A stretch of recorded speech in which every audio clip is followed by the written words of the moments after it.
Deputy Fitzmaurice. Yeah, Bill might answer this. The family farms, 70, 60, 70, 80, 90 on the cows, smaller farm, will be under pressure to get land. Like, there's no point in we cutting ourselves. Where a bigger conglomerate is able to, would have more flexibility of where they go. And especially where you have small family farms, a lot of them doing the same thing, land wouldn't be what you call available. It puts them in a situation that they're not able to, you know, obviously the only thing they can do is cut back on numbers or else do contract reardon or something like that. But how far then, if the big person and the person that has a heap of cows and heaps of money, how far can they go to take land in theory with the department? Like, I've heard stories of silage being moved 120 miles. Like, where does it stop in the line of slurry moving around the country? Or what's the story on that? Bill? Yeah, so in terms of the distance, we don't have a distance requirement, but we have moved to remove what was effectively a potential loophole in terms of people who were using marginal land to dilute stocking rates. So in the last action programme, we took a lot of additional actions that farmers had to take on, and that was a challenge necessarily. But one of those was changing the stocking rate allowances, for example, in terms of commonage land, to avoid it being artificially used to dilute the stocking rate over the overall farm level.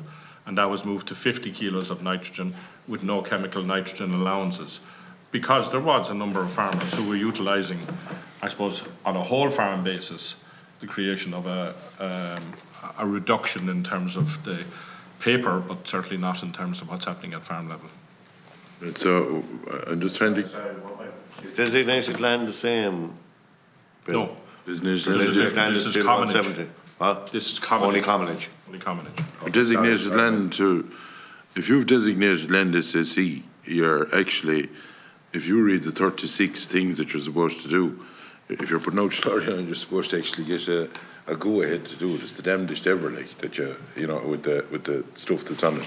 That's not the Department of Agriculture, to be the National Parks and Wildlife that would have that. But there would be a fear in certain areas with the pressure that's coming on land. Like, someone talking about bringing slurry 130 or 50 miles is like, it's crazy. Would you agree? So in terms of the discussions on new measures, like, I think the book is open in terms of what's required to be done, you know, and I suppose there will be an opportunity through the public consultation for everybody, including this committee, in terms of what actions should be on the table in terms of that review, okay? And that would include ensuring, we'll look at that compliance is happening in relation to the question of the likes of movement to slurry, etc. So it's very much I suppose it's an open question about how best to deal with that. But do you not agree as a department that the small family farm is the biggest losers in all of this, because they don't have the numbers, or they don't have the capacity to do what someone else may be able to do? Do you understand me what I mean? That the small family farm in a lot of parts of the country that's supplying milk is really, they're the ones that's really going to get the hit in this, because they haven't the same flexibility as someone else. Would you agree with that? That's a political question, like, in terms of... Not a political question, it's a straight question. You know better than I know. If someone has 60 or 70 cows or 80 cows, they don't have and they're reared in a family on it or whatever, they don't have the flexibility or the acre. If everyone around them is doing it, the land isn't available. They don't have the flexibility to go 70, 80, 100 miles for land, compared with someone that has 1,000 acres, we'll say. So in terms of forming a position, I'd just take two comments. One is, this suggestion that there's a lot of large herds is probably a little bit overstated.